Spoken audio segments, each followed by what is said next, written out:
I'm Dave Carsten, and I'm interviewing Ron Marsh today.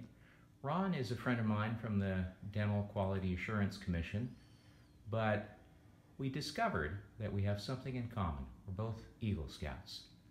So Ron, could you tell me a little bit about yourself?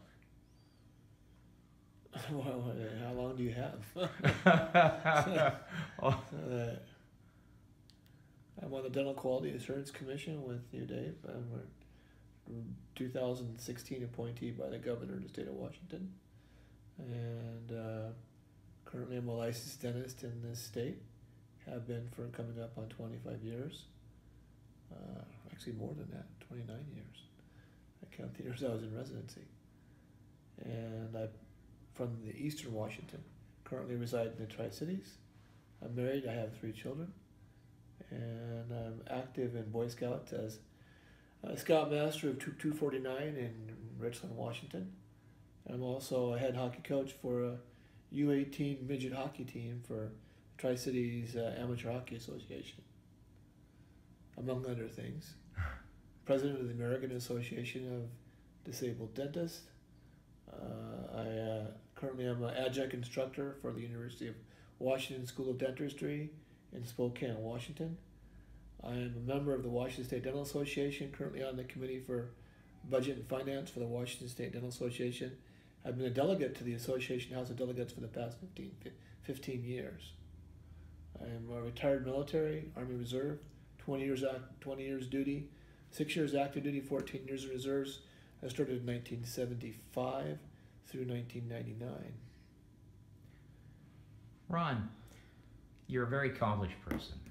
Can you tell me something about how things started out for you? How things started out as far as my childhood? Yeah. I come from the Tri-Cities again. Related to Boy Scouts, I was in Cub Scouts for a couple years, but never really completely finished my Cub Scout experience. But at the age of 11, I joined the Troop 230 in Richland, Washington, and Boy Scouts pretty much changed my life because it gave me the chance to be a leader and have responsibility, and gave me a chance to associate with some really intelligent adults who really cared about the development of boys, and it exposed me to people other than my own family. So it really gave me a different perspective on life overall. I was given multiple leadership positions over the years, and in the long run became an Eagle Scout, and my devotion to scouting has remained strong. I've been Assistant Scout Master in a number of troops throughout the country, and my two sons are both Boy Scouts. My oldest son John became an Eagle Scout a few years ago, and my youngest son Joe, he's currently a Life Scout. He's 16 years old, working on his Eagle project, and we're currently involved in working on another summer activity. We do a lot of high adventure activities over the years. Some of the activities I've done over the years include multiple 50-mile or backpacking trips, multiple canoe trips, climbing Mount Hood, climbing Mount Adams. We went to Philmont year before last, and we had a great time there. We spent 10 days in the northern New Mexico region. Last year we did a 5-day rafting trip along the Salmon River with the Inland Northwest Council. That was very, very rewarding. We had over 20 boys go with a number of adults, and just had a great time. So I'm really a proponent of scouting, and believe that it leads to the development of really productive citizens and really good individuals that can really help society as a whole. I'm really enthusiastic, and someday having some grandkids to take through scouting. We'll see how it works. It'll be a number of years before that happens, hopefully. To the dismay of my wife, maybe we'll find out what happens. So Ron, you told me that you're a member of the Colville tribe. How does scouting mesh with that membership? Well, I am a enrolled member of the Colville Nation. Confederated tribes are based out of Nispelem, Washington. The Treaty of 1876 established the Colville tribe itself, which is basically a number of bands that were grouped together against their will to a reservation of approximately 2.5 million acres in north central Washington. The bands that I belong to are Sampoil and Okanagan. I have a number of relatives that still live on the reservation in this state as well as in Canada. Boy Scouts are not directly related from my standpoint with my tribal membership because it's in a totally different area than I live right now. But it would, in my personal opinion, be of a great benefit to tribal members if we're able to establish troops on the reservations themselves. And that's kind of a whole different topic in itself, but I'd be very interested in promoting that if that opportunity ever came in the future to help establish those troops as tribal-based Boy Scout entities. Well, Ron, what do you see as the barriers to establishing Boy Scout units on tribal lands? Well, probably the big thing would be the reluctance of the monetary commitment of the tribes themselves, and then also the time commitment that would be involved. In order to establish troops, you need to have leaders that have either experience in Boy Scouts who have a deep commitment to ensure that scouting is a success. And since there's been no history of that on many of the reservations, I see that as a very large roadblock. And of course, if we were able to get committed adults and or have the leadership opportunities for them to give them the motivation, I think that might change. But it definitely could be an obstacle in establishing troops on tribal lands themselves in the future. Ron, can you see any cultural obstacles? Actually, the anything new related to white society is looked on with skepticism on most of the tribes, and we are very, very attuned to tribal sovereignty, whether it be related to state matters or federal matters, and any outside entity is looked at as being foreign and looking for other motives, whether to distort tribal values or native values. So I think that is definitely a roadblock in the way, and that something that needs to be looked at. So you're suggesting that if you could get together a collection of tribal members that were interested, we might be able to make some progress? Sure, I think that if you've got enough fathers or uncles or grandfathers together that had boys and or girls of the right ages and gave them the benefits of scouting, that you definitely could generate some interest, but it would require a really concerted effort on their part in order to get something established. And from what I've learned over the years is that scouting doesn't necessarily start at age 11.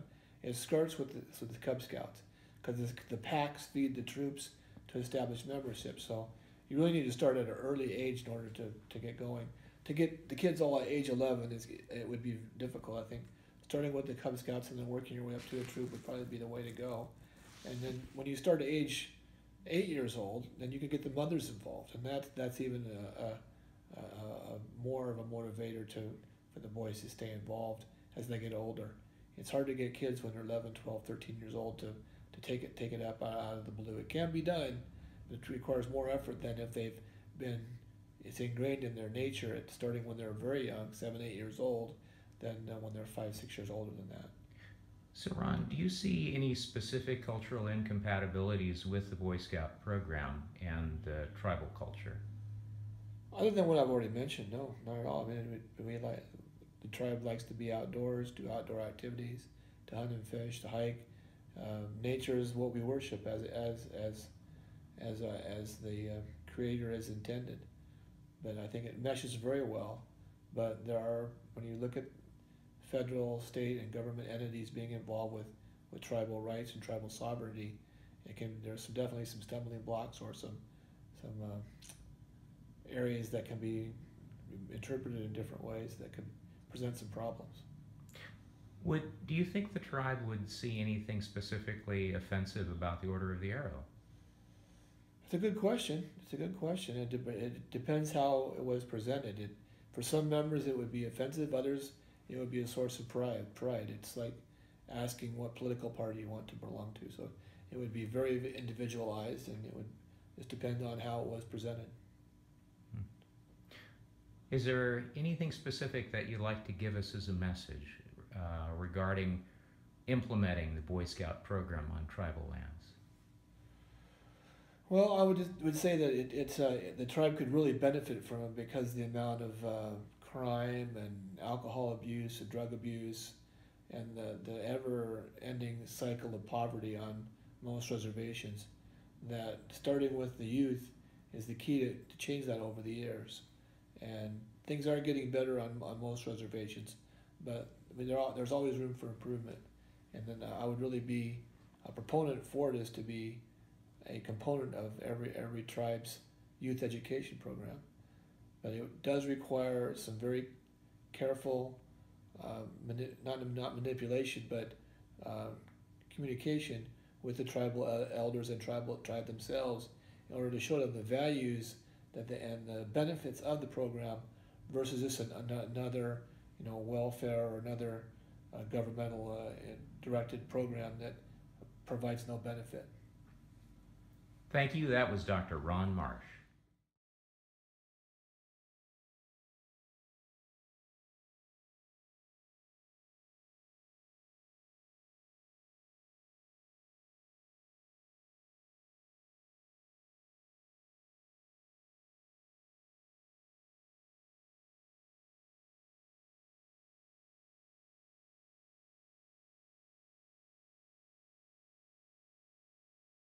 I'm Dave Carsten, and I've been a Scouter ever since, Scout since 1965, a Scouter for a long time. I'm here with Kathy Sever, and Kathy is also a fellow Scouter. So Kathy, could you tell me something about your experience in Scouting? Sure. Well, I started out in 2007 when my son joined Cub Scouts. I became the Tiger Den leader, and then I was the Wolf Den leader, and then I took a break and We Willow's Den leader, and then came to Troop 479 and became committee chair about 6 months into him having crossed over to the troop. And so now I've been the committee chair for 4 years, and in the last year I actually was able to be a second assistant scoutmaster for the Vancouver Jamboree troop. And I also am the Fort Vancouver District co-coordinator for the tree recycling program. Kathy, what's gotten you so excited about being that involved? I love what it's done for John, my son. He has grown so much. He's an only child, and for me it was really important for him to be involved in a group where he had to learn to work well with others, and Scouting has really given him that opportunity, but that's only the tip of the iceberg. He has learned so much about himself and gained so much self-confidence, and he's now the senior patrol leader for our troop. So it's pretty cool to see how he's grown up with Scouting. And then what does it for me is seeing the other boys in the troop go from these boys to young men, and being part of that is pretty amazing. Yeah. So what was your experience as a child? Were you a Scout? Nope. I was in campfire maybe about 2 or 3 years, and my mother was I don't know what they call them, but a campfire counselor or whatever. And that was about it. I earned some beads, went to camp, but never really got really involved. My father was a Boy Scout, and that's actually what caused him to want to be a forester. And he earned his life, but never earned his eagle, and always regretted it. Same with my grandfather. So Kathy, my experience was when I was a boy, there were no women Scouters other than committee members.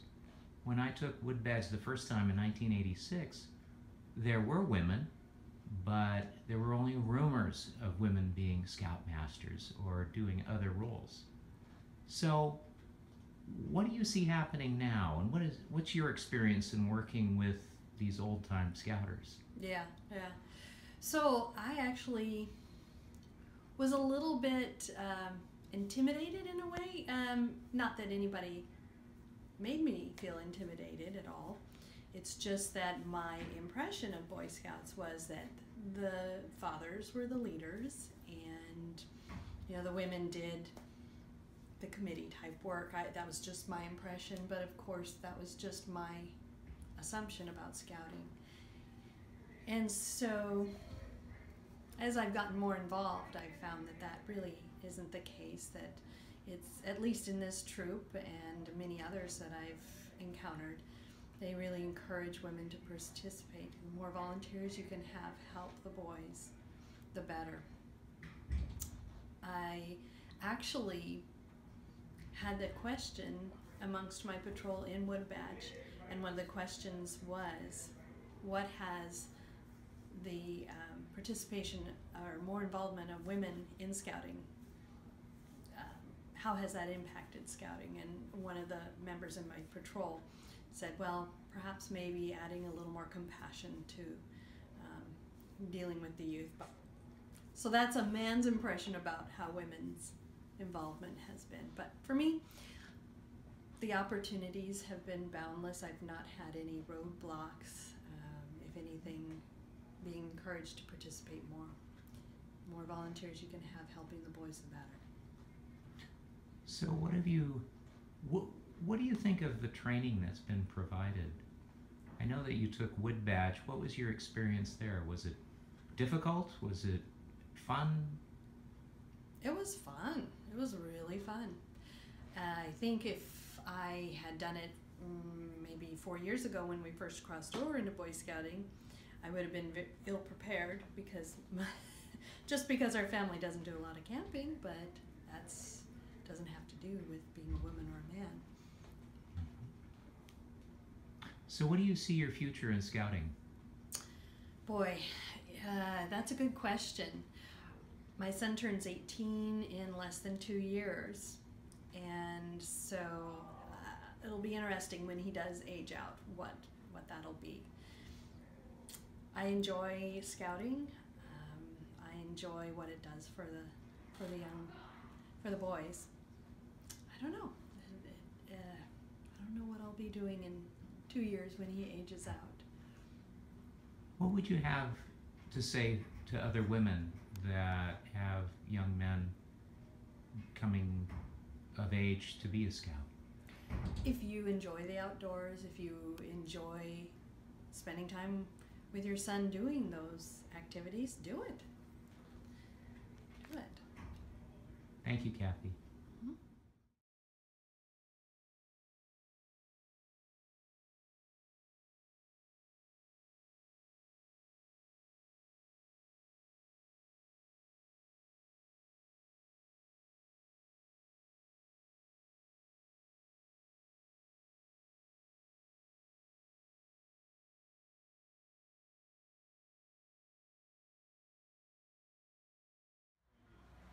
This is Kara Kirtland, and I'm speaking with her about diversity in Scouting.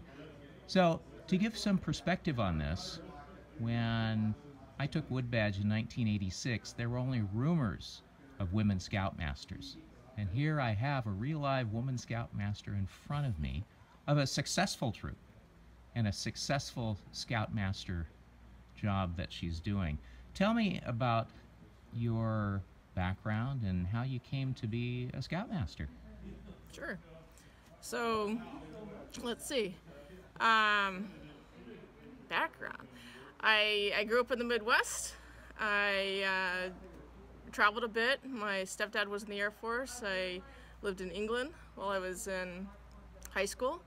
Went to college at Purdue and made it out to the Midwest. My first job was at HP here in Vancouver, Washington, and I've been here ever since.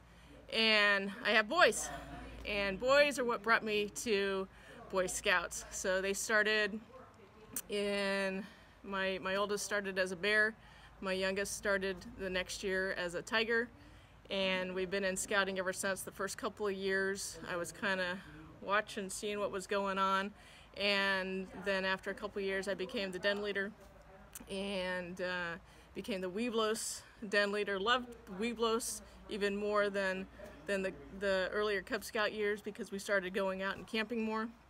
We found a great troop, Troop 554, and transferred over there as the boys got older.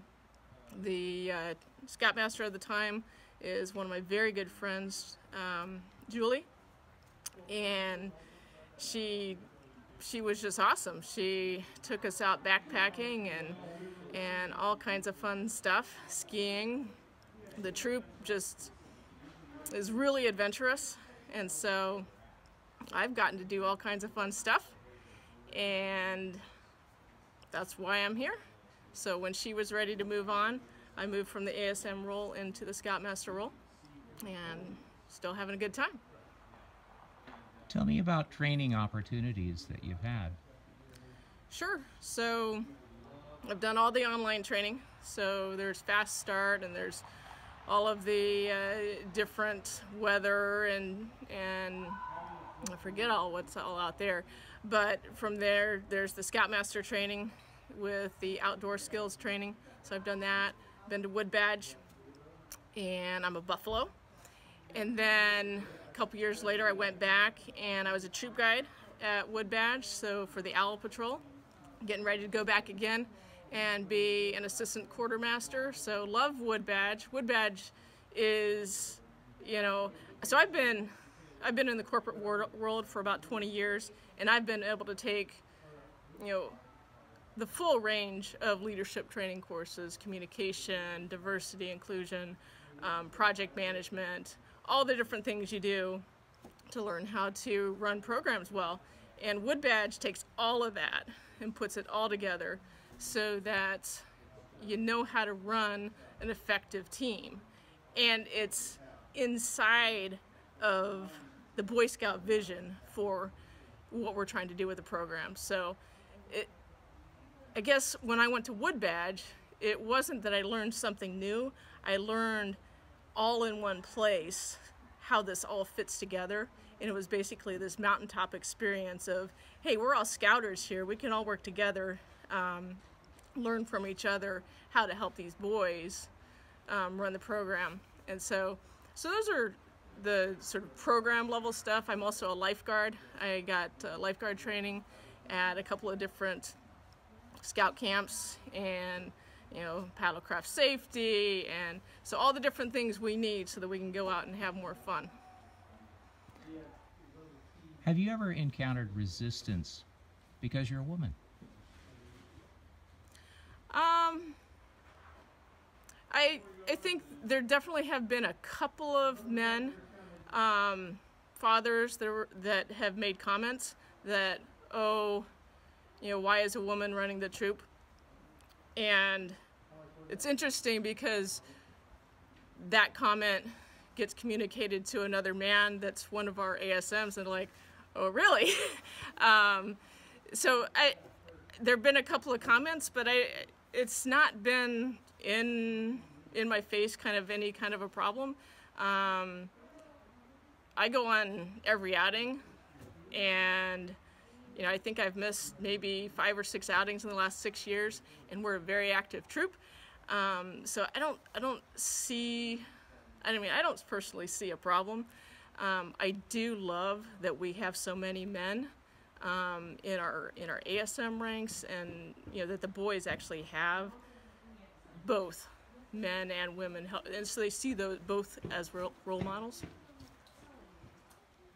In my personal experience, I think it's been great to have both men and women involved in troop or in training sessions. I think it has a different dynamic than when it's segregated. So I would heartily agree with you on that. What would you recommend to other women if they're thinking about getting involved? Try it.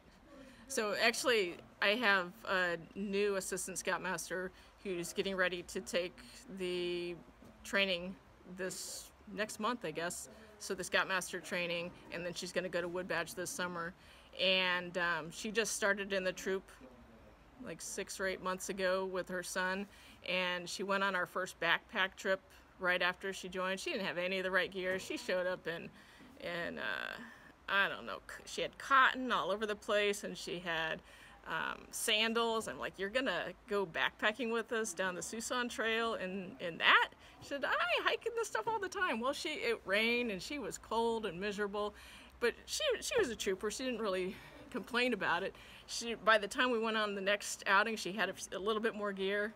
Next outing, a little bit more gear, but she's a trooper. She just keeps coming out and just eager and happy to learn the skills. And so, you know, you don't have to, when you get it, and myself even, I had never been backpacking before I joined the troop. I've been on 50 milers now. We go backpacking all the time. You don't have to have the skills to be effective as a Boy Scout leader. You have to be willing to learn the skills.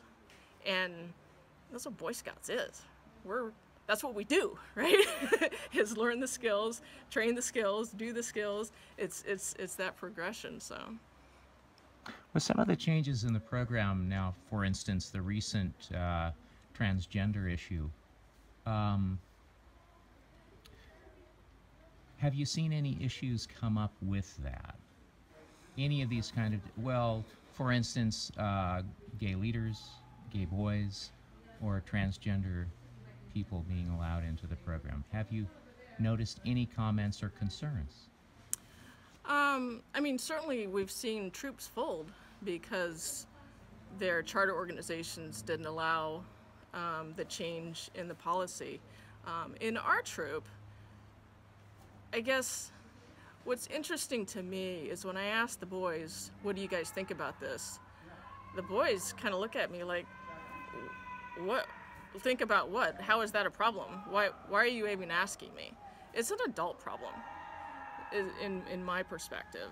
The boys learn how to get along. They live in a world where people get along, and Boy Scouts is doing the same. So I don't see a problem. We haven't had a problem in our troop.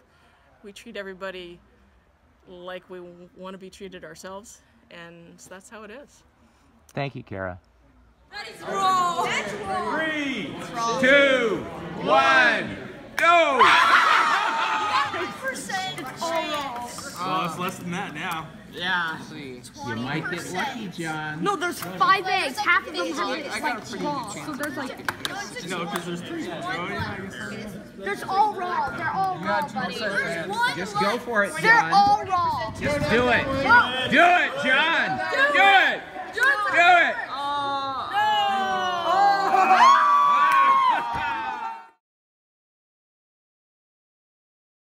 I'm speaking with Ann McEnerny-Ogle today. Ann, can you tell me a little bit about your scouting journey? Our son John wanted to be a tiger many years ago, 20 years ago. And so Terry and I joined Boy Scouts along with him when he was a Tiger Scout. I became the Cub Master for the pack. And we continued through scouting. John rolled over into Boy Scouts. Terry and I joined him as assistant scoutmasters. At a certain point, John was getting his eagle moving on. I became the scoutmaster for the troop. Terry and I continued working with the troop, mentoring Eagle Scouts. I am now the district chair for the Fort Vancouver district. And tell me a little bit about you becoming scoutmaster. I know in my experience, back in 1986 when I first did Wood Badge, there were only rumors of women scoutmasters. There must be a story behind this. There is, but there have been women scoutmasters in the Fort Vancouver district and Columbia Gorge and the Cascade Pacific Council. But we had a wonderful scoutmaster, Dennis Roberts, mentored all of us as adults on what it really meant to be an adult for these boys.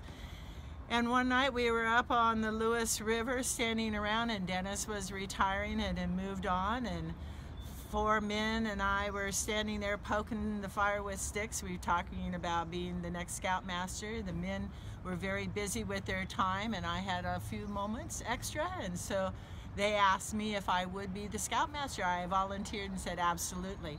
We laugh about it now because one of my ardent supporters was the senior patrol leader at the time, Michael Leone.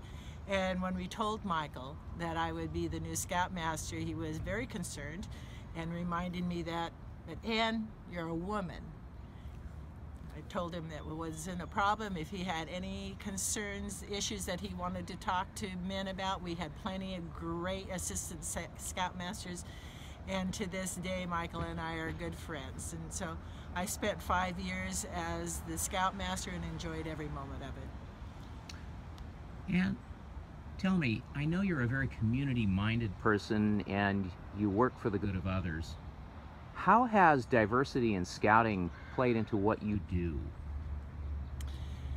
Well, Scouting provides the benefits. It's a strong program for as many children and families and communities as we can get involved.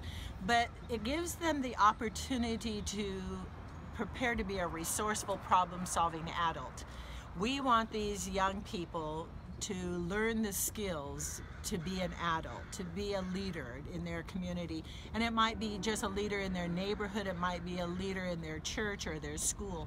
But we want to provide lots of opportunities for them. And so as I look at them, I look at all of the opportunities, indoors, camping, problem solving, those types of things that bring up these youth. And so I want them to have fun, but I want them to have fun preparing to be an adult. So as I look at it, we will welcome all of our youth, regardless of their race and their religion, their ethnic background, their economic status, or their orientation. And I need strong community members, and that's what I'm building. I want them to be helpful, friendly, courteous, kind to everyone around them, whether it's in their school or in their neighborhood. I need them to help make decisions with me for the betterment of my community. And as I see it, we're building a community together. So Anne, for women that are thinking about becoming part of the Scouting movement, what would you tell them? Absolutely. Whether you have children or not, it strengthens your own skills. If you go to Wood Badge, if you go to training, it gives you the opportunity to work with other adults on issues for children, and it builds your own confidence. When I think of the different merit badges, for example, citizenship in the community, citizenship in the nation and in the world, it reminds you that your little community is only a part of the big picture, and that you have a place in that world to be a leader, to work next to each other, to learn to solve problems. There's nothing like going camping in the middle of Mount Hood and you forgot a major ingredient for mac and cheese. So you learn that you can problem solve. You learn that if you forgot the poles to your tent, you can get that tent up and you can use your lashing and your knots and you can make it work.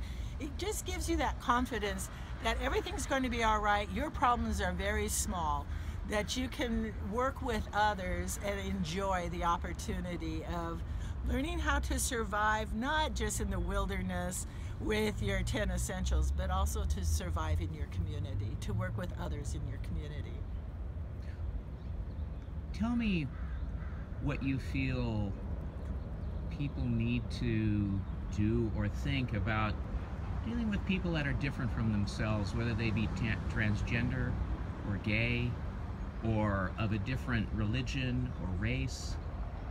I think many people are uncomfortable.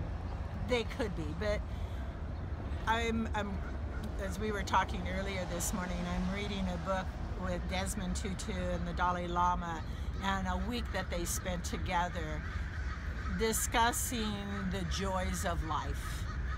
And when you think about it, it's all about life. It's all about learning to be with others and to solve problems together. And those people bring a different perspective to the conversation. Whether you're a woman that was raised in the South or in Texas, or if you're a Native American in East Vancouver who comes from Idaho, or if your orientation is different than mine, or your economic status is different, you bring a different perspective, and that helps the conversation to solve the problem. We have lots of different problems here in the city of Vancouver. We're working on transportation, on housing. We're working on how to support our police officers for fire trucks. we're looking at water and sewer issues, but we're also looking at how do we live together as a community. I need everyone to come to the table, to bring their perspective, to sit and talk with us and help us solve the problem. I can't go alone and be out in front without others around helping make those decisions. And if we make a decision on housing or the homelessness, I need the James of the world, I need the Peggies, I need Becky's, I need all of those who may be transporting or feeding or housing or trying to develop an accessory dwelling unit in the building department. I need them to come together and help us solve the problem. All of those are involved in the problem, they're part of the solution. And I welcome everybody. So what's your mission, Ann? Oh, I think part of my mission is to make Vancouver a little bit better than I found it. Terry and I were married in 1980, and when I came to Vancouver 37 years ago, we saw lots of wonderful things, and it might be planting the trees and making a tree canopy a little more denser. It might be helping to build sidewalks for more mobility. It might be to help individuals age in place in their homes or to find a place to live. I think it's a very simple goal, is to keep Vancouver moving forward to make it better than we found it.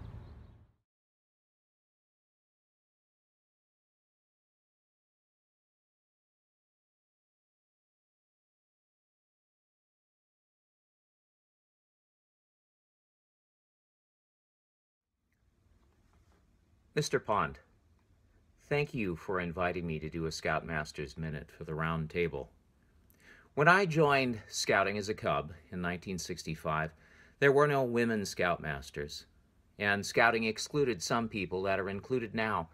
That begs the question, has Scouting changed, aligned itself with a particular cause, fight, or social view? Has Scouting buckled beneath the weight of political correctness?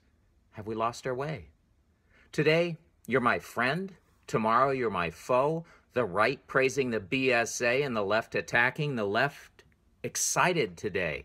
And the right calling for folks to rally against the Scouts. Anyone can spin the story to fit their political agenda, but do not make the mistake of thinking the Boy Scouts are taking one side of our country's political correctness fight or the other. Scouting is a movement that belongs to all of you. Anyone that thinks otherwise has overstepped their bounds to think that they can dictate the future of Scouting. That is a grave mistake. Nowhere in the Scouting literature do we talk about the issues that divide our country politically. In fact, you will find that the Scout Oath and law stands for the good for all. The facts speak for themselves. Because the Boy Scouts do not belong to the left, nor do the Boy Scouts belong to the right. The Scouting organization belongs to America, to our communities, and to our families. For example, thousands of families have received meals from food collected by Boy Scouts. Thousands of organizations like churches, schools, nonprofits, community parks who have benefited from Eagle projects.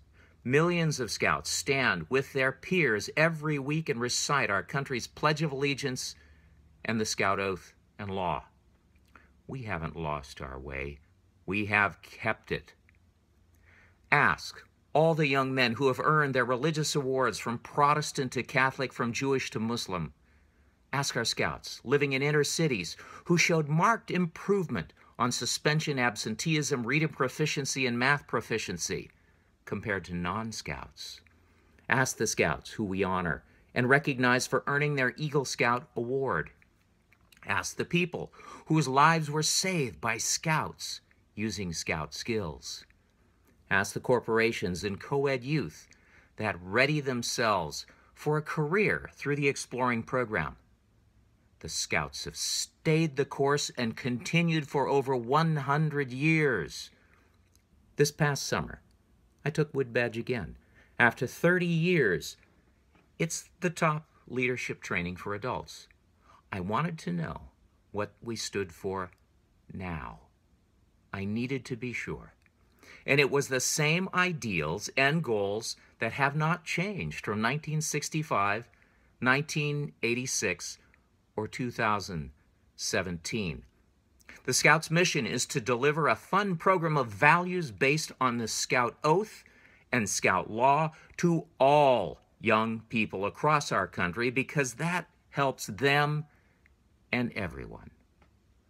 Our compass points true north. Our compass points true. Our compass points true.